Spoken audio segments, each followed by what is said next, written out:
आमदीद नाज़रीन, आज के प्रोग्राम में हमने आपके सामने वो चंद एक विजुअल्स और मनाजर रखे हैं जो माजी करीब में हमने देखे। इनमें से चंद एक हम पर ख़ुद गुजरे और बहुत से उन लोगों पर गुजरे जिनकी आज कल हम बात ही नहीं करते। जो नुक्ता मैं उठा रहा हूँ इस प्रोग्राम के ज़रिए वो ये कि एक मुहज़्ज़म मुआशरे के अंदर किसी की तरफ आप गैर आइनी और गैर कानूनी तौर पर उंगली भी उठाएँ तो उसकी सज़ा होनी चाहिए। लेकिन एक ऐसे मुल्क के अंदर जहाँ पर मैन स्लॉटर हुआ, जहाँ पर ह्यूमन राइट्स की शदीद तरीन खिलाफ वर्जियाँ हुई और वो तमाम लोग जो आजकल अरबाब गुलाम रहीम और शेर अफगन नियाज़ी के मामले के ऊपर आसमान तक आवाज़ बुलंद किए हुए हैं वो खामोश रहे, तो हमें थोड़ी सी परेशानी होती है कि सिविल सोसाइटी की पर जो कुछ गुजरी, लॉयर्स पर जो कुछ गुजरी, उसके ऊपर उस वक्त वो लब खामोश क्यों थे जो आज चुप होने को ही नहीं आते। हम चीफ जस्टिस इफ्तिखार मोहम्मद चौधरी के साथ जो कुछ हुआ वो आपके सामने है। शायद एक विजुअल्स आप इस वक्त देख रहे होंगे, ये वो विजुअल्स हैं जिससे इस तमाम मामले का आगाज़ हुआ। हम बार बार इस बात को दोहराते चलें, किसी दुनिया की तारीख में आपको ये मिसाल नहीं मिलेगी। इफ्तिखार मोहम्मद चौधरी की ज़ात से हट के हम बात कर रहे हैं कि जहाँ पे sitting chief justice of the supreme court उसको बाकायदा मैसूर किया जाए, उसको एक लोली पुलिस ऑफिसर्स के ज़रिए उनको घर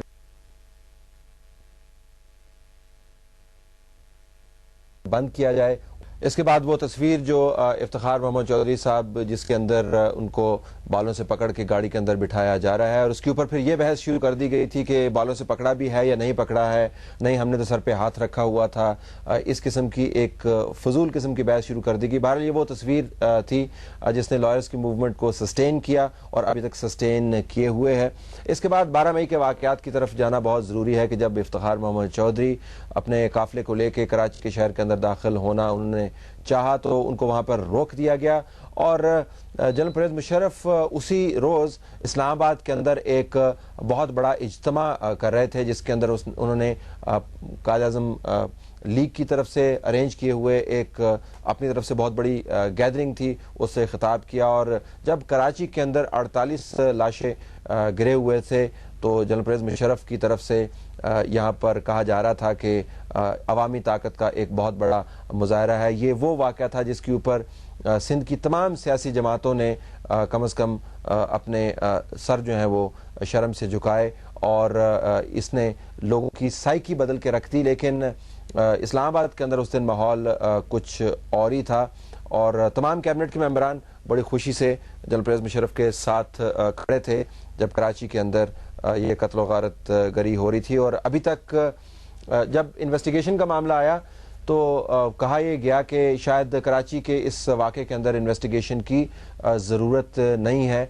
और जब इन्वेस्टिगेशन का आगाज़ हुआ तो फिर जब 3 नवंबर का कू हुआ तो उसके अंदर वो तमाम जजेस को फारिग कर दिया गया जो इन्वेस्टिगेशन कर रहे थे और फिर इन्वेस्टिगेशन के जो नताइज हैं वो आपके सामने हैं। हमें भूलना नहीं चाहिए कि उस दिन कराची में क्या हुआ था। ये उसी किस्म के वाक़यात हैं जो बदकिस्मती से पिछले चंद दिनों में हुए और उसी तरह से भुलाने की इन वाक़यात को कोशिश की जा रही है जिस तरह 12 मई को भुलाने की कोशिश की जा रही है। लेकिन ये सिर्फ रियासत की जो ताकत का इस्तेमाल है जिसके पीछे एक डिलिबरेट पॉलिसी वो सिर्फ कराची तक महदूद नहीं थी। आपको याद होगा, कौन भूल सकता है, बलूचिस्तान के अंदर नवाब अकबर बुगटी का कत्ल। उस वक्त इसकी कवरेज को मुकम्मल तौर पर बैन कर दिया गया। जिन टीवी कैमराज ने या रिपोर्टर्स ने ये जुर्रत की कि इसके ऊपर आवाज़ उठाएं या इसकी तस्वीर बनाएं, उनकी डीवीज़ छीन ली जाती थी और बाकायदा बता दिया जाता था कि अगर नवाब अकबर बुगटी का एक विजुअल भी चला तो आपके टीवी चैनल्स को बंद कर दिया जाएगा और आपके ऊपर ऐसे मुकदमात बनाए जाएंगे जिसकी सज़ा 100 साल से भी शायद ज़्यादा हो।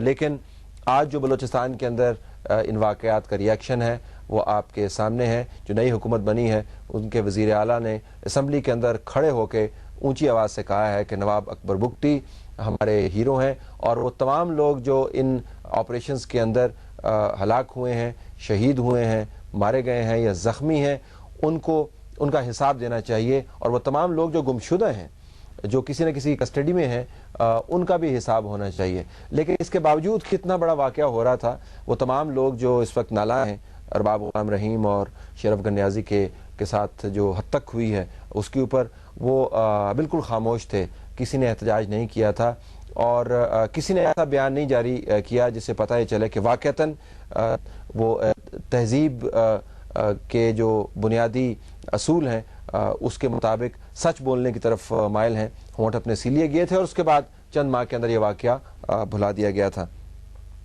اگر ہم بہت سارے واقعات کا ذکر کریں تو لال مسجد کا ذکر بھی ہمیں لازماً کرنا چاہیے. اس کے اوپر جو لبرل انٹیلیجنشیا ہے اس کے اندر رائے جو ہے وہ بٹی ہوئی ہے.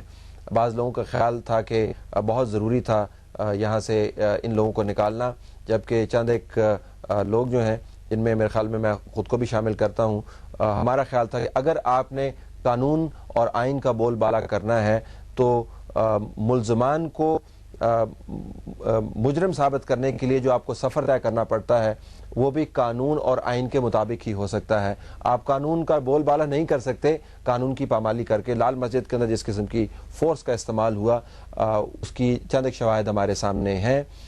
بہت سارے ایسے سوال جن میں سے چند ایک میں نے خود اٹھائے تھے اس پروگرام کے اندر، ان کے جوابات ہمارے پاس نہیں ہیں، اور جس قسم کی وہاں پہ کیجویلٹیز ہوئی تھیں اور جس قسم کی خبریں آئی تھیں وہ بھی آپ کے سامنے ہیں. لیکن اس کے اوپر ابھی بھی کوئی احتجاج نہیں کرتا، اس واقعے کو کوئی بیان نہیں کرتا.